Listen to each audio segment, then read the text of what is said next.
बच्चों, आज संस्कृत दिग्दर्शिका के अंतर्गत लिखा हुआ है संस्कृत दिग्दर्शिका और पहला पाठ है ओजस के अवदारण राजा भोज की उदारता। यानी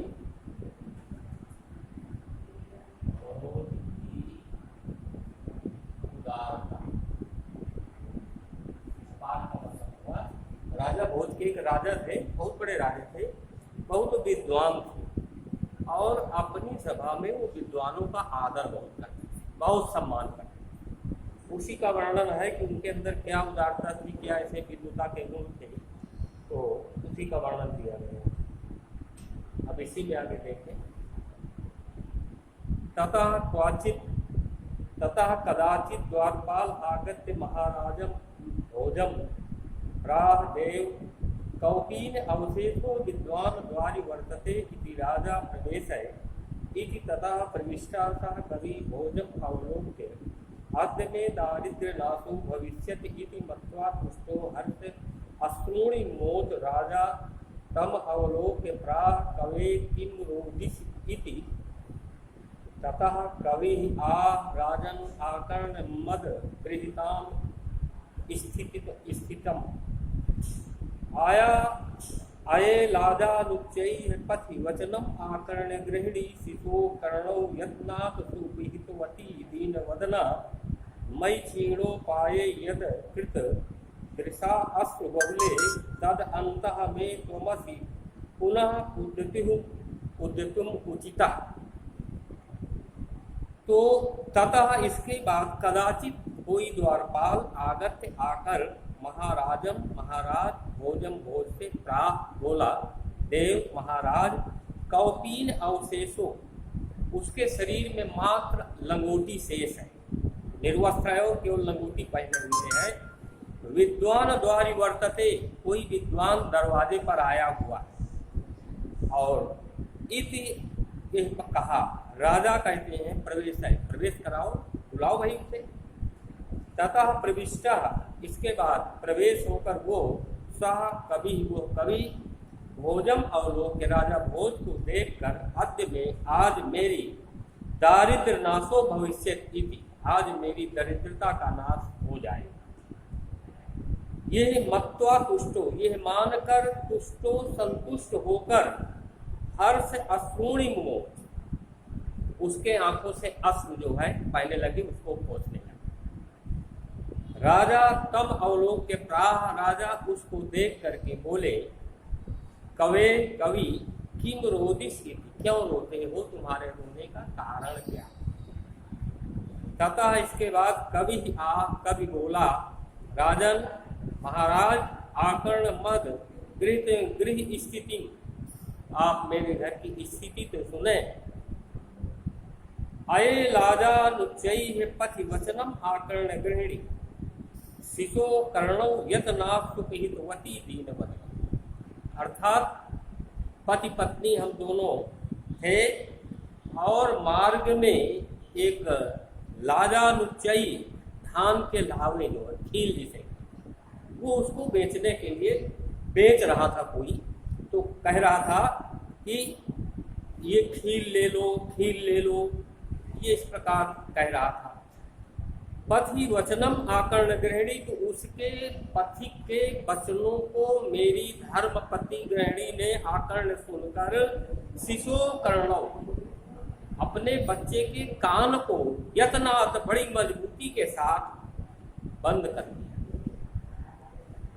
दीन वदना, और वो दीन वदन मुख वाली मेरी पत्नी ने क्या किया, ये स्थिति कहीं कि आवाज उसको कहीं लग न जाए कान में कि हाँ कोई बेच रहा तो मुझको भी चाहिए। मैं क्षीणोपाय हूँ, मैं बिल्कुल क्षीण उपाय वाला हूँ, मेरे पास कुछ नहीं है, मैं बहुत गरीब, आप मेरी वेशभूषा देखें। यद कृतम दृश्य अश्रु बहुले, मेरे आंखों से अश्रु बहने लगे। तदंतः शल्यम में त्वमसि, वो मेरे हृदय में कांटे की तरह, शल्य कांटे की तरह अंतःकरण में चुभ रहा है।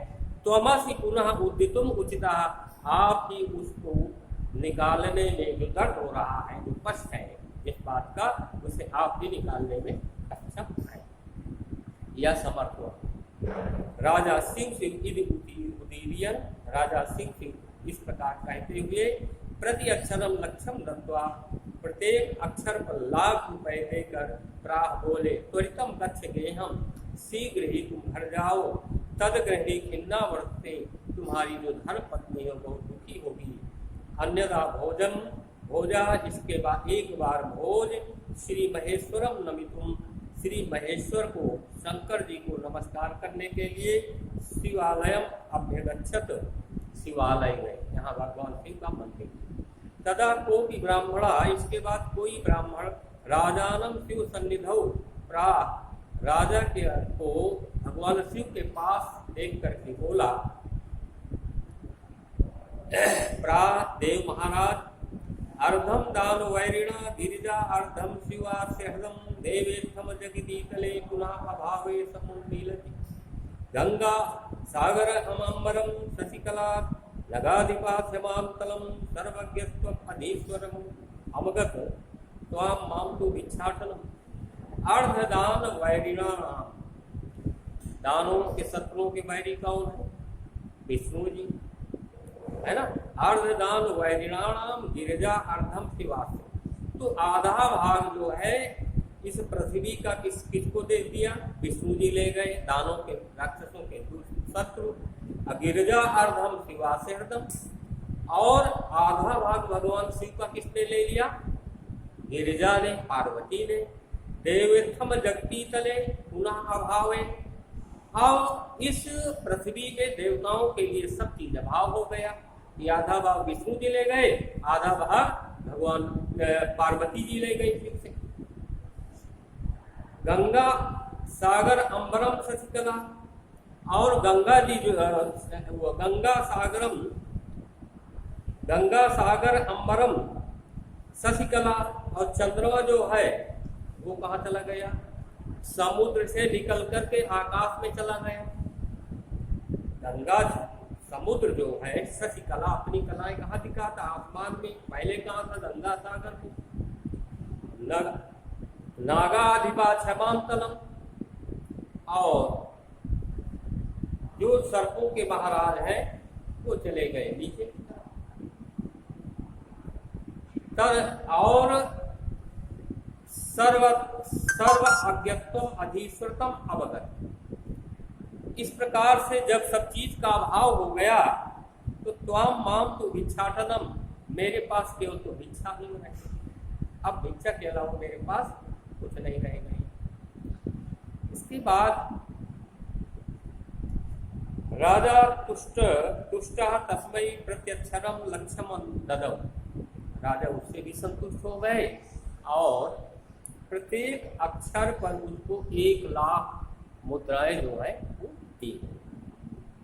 अन्नदा राजा, एक बार राजा समुपस्थिताम सीता प्राप्त, उनके पास जो सीता जी थी, एक विदुषी महिला थी, बोले देवी प्रभातम वर्णय, देवी प्रभात का वर्णन करो, प्रातः काल का वर्णन करो। सीता प्राह, सीता बोली। इस तरह से ये आपको 2 श्लोक बताए गए। क्योंकि पूरे वीडियो बनाने में समय ज़्यादा हो जाएगा, रह जाएगा ये, इसलिए 2 श्लोक जो है इसको हम कल बताएंगे, है ना। आज यही तक केवल। तो ये 2 श्लोक जो बता गए राजा भोज के 4-4 लाइन में हैं, तो इनको आप अच्छी तरह से तैयार कर लेंगे। परीक्षा भी आपकी संभवतः इसी लास्ट सितंबर या अक्टूबर में प्रारंभ हो गया अगवा से, है ना। तो इसके लिए तैयारी करते रहें घर में, और ये वीडियो हम आपको भेजते रहेंगे।